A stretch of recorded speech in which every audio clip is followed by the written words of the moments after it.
And of course, if you look at the ultimate impact of the IRA and what's happening with the economy in the country today, prices continue to rise above the Fed's 2% inflation rate and way above the historical average.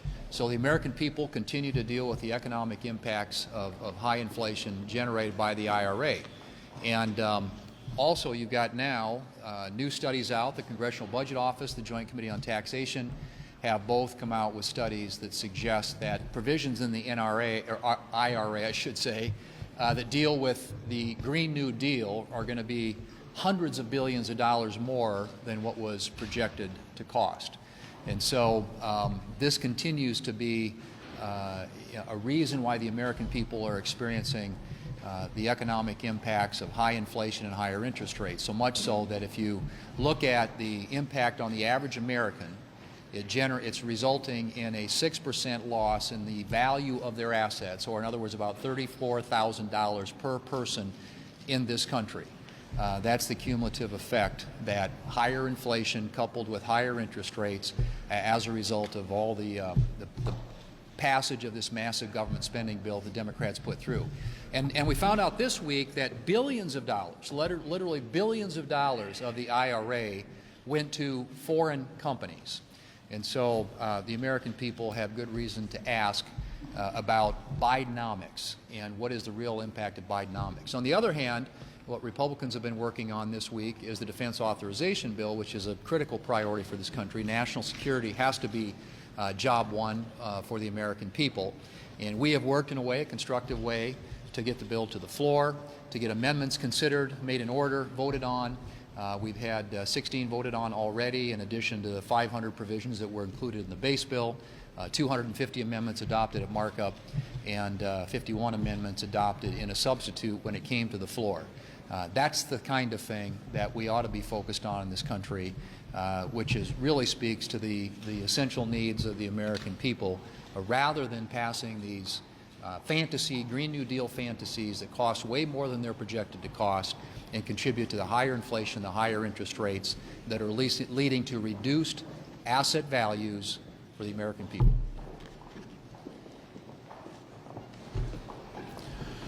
Well, Joe Biden is making life worse for American families.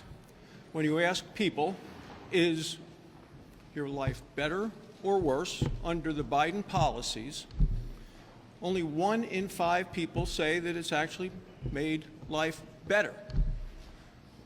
More than 2.5 times as many people said the Biden policies have made their life worse. So the Democrats are completely out of touch with the American people. Clearly, every weekend at home, I continue to hear about the high prices, and Joe Biden is the president of high prices. And you think with such a bad report card, the president would let up a little, but he didn't. This past week, he accelerated his attacks on affordable American energy. Look, prices are up 16% since he's taken over. People need some relief, but Joe Biden is so desperate to win the support of the environmental extremists that he'll do whatever they want. And that's why he's come out with new attacks on oil and gas, which are going to raise the cost at the pump, raise the cost in the grocery store, and to heat or cool your home. And these attacks are so bad that they're going to force a number of oil and gas workers to lose their job, and that could be tens of thousands. And for my home state of Wyoming, we are America's energy breadbasket. It's going to be especially devastating. You know, I often wonder if these elitists from the coast have any clue and an understanding of where their energy comes from and where their food comes from. My former colleague Mike Enzi used to always talk about a book called The Hidden America. It was from coal miners to cowboys, the unseen Americans who really make this country work. And Joe Biden could learn a lot from reading the book and from talking to the coal miners and the cowboys all across this country. Because it is these heroes, these hard-working heroes, who are the ones that are most being hurt by Joe Biden and the Democrats who are out of touch with America. Thanks, John. The Small Business Administration is running a drive-through for fraudsters using COVID-19 assistance programs. And I'll give you a couple examples. More than $3 million was given to a convicted fraudster to pay for guns, bling, and luxury vehicles. Another example, a felon received $400,000 to pay for a car, a boat, a vacation, and tickets to sporting events. The SBA has handed out more than $200 billion, billion with a B, folks, in suspected fraudulent pandemic recovery grants and loans to 4.5 million scammers. The restaurant revitalization, if we can all say it together, the Restaurant Revitalization Fund dished out dollars to thousands of fraudsters while leaving nearly 2,000 struggling restaurants in Iowa with their handout. Biden is looking the other direction on allowing billions of dollars that fraudsters were allowed to rip off taxpayers to go uncollected. I'm requiring the SBA to collect all of the COVID cash owed our taxpayers and extending and expanding the jurisdiction of the Special Inspector General to find more fraud. Folks, $200 billion has gone out to fraudsters. We need to do something about this. Bring that money back in so that our taxpayers don't have to foot the bill. Well, in 2 weeks, it will be the one-year anniversary of the passing of the Inflation Reduction Act. And there's going to be celebrations on the other side of the aisle, but for the life of me, I don't know what they're celebrating. As John Thune mentioned, and John Barrasso mentioned, the price of goods and services is way inflated. The inflation numbers are still way up, double what they are traditionally.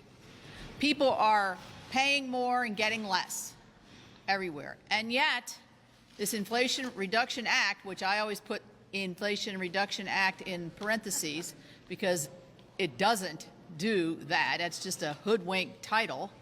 And it is a payoff to a lot of green energy. But I think the point that John Thune made is extremely important. 60% of the tax credits that are available, or the tax advantages that are available through this so-called Inflation Reduction Act, are going to companies that are not American companies. They're overseas. So we're growing the workforce in other countries. We are not $8 billion of those subsidies that have gone out have gone to companies that have some kind of China affiliation. $8 billion to those companies. So this Inflation Reduction Act is nothing to celebrate. And in my state, we are not celebrating because we see how it disadvantages our homegrown energy, how it disadvantages our homegrown workers.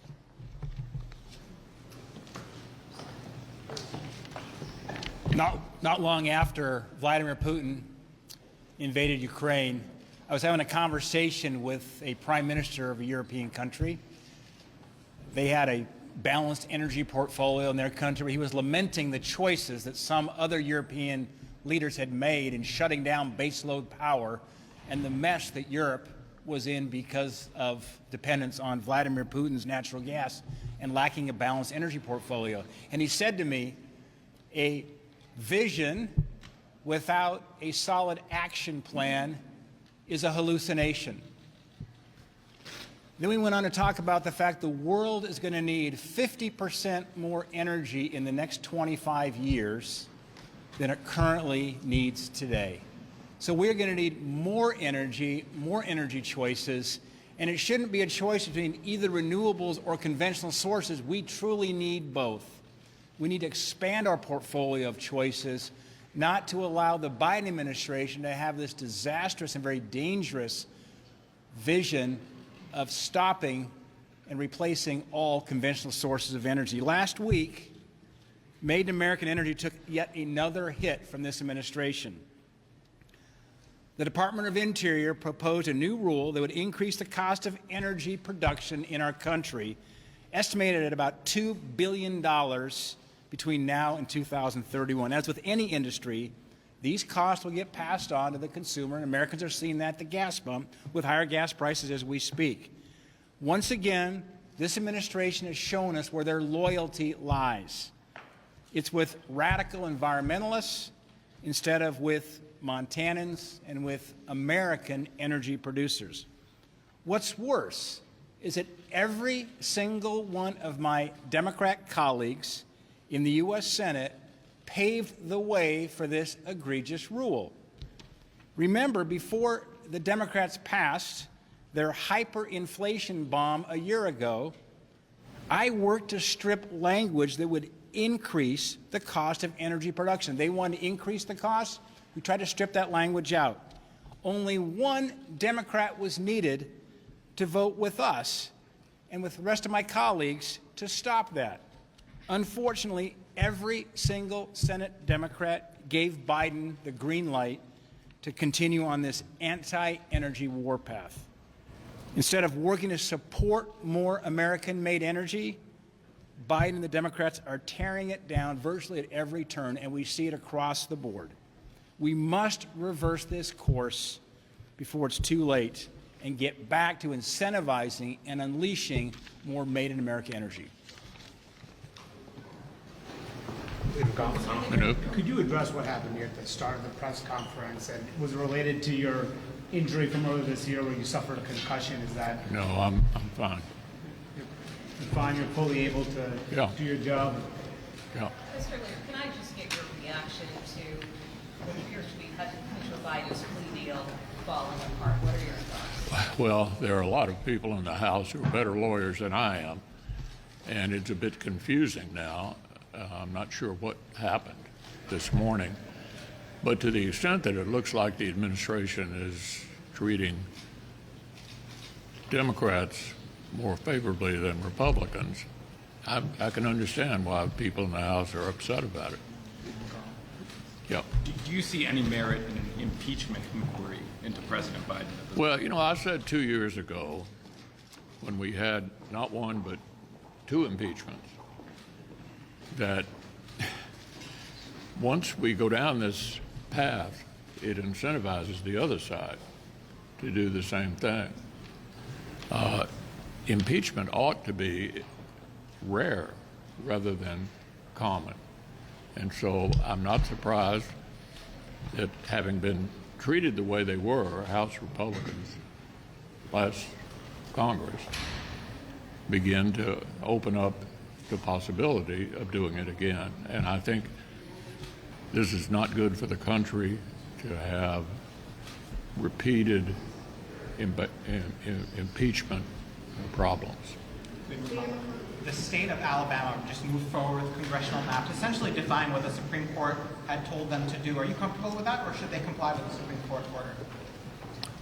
Well, it'll be up to the Alabama legislature to decide how to handle it in the wake of the Supreme Court decision.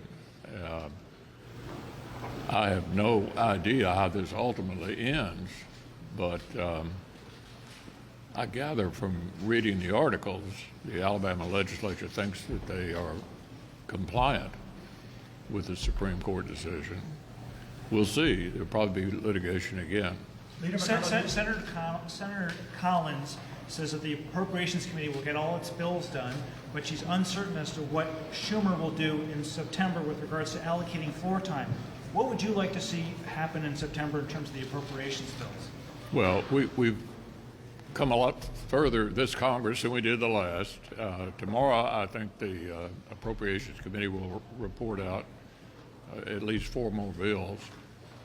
Surely the Majority Leader will go to the appropriation bills in September and give us a chance to at least have a mini bus with a House-passed appropriation bill coming over. Typically, you substitute for that. We're ready to go, and Senator Murray, I think, has a commitment from the majority leader that we're going to try to process these appropriation bills, and we need to do that in September. Leader McConnell, do you have anybody in mind to replace you when you're no longer the conference leader?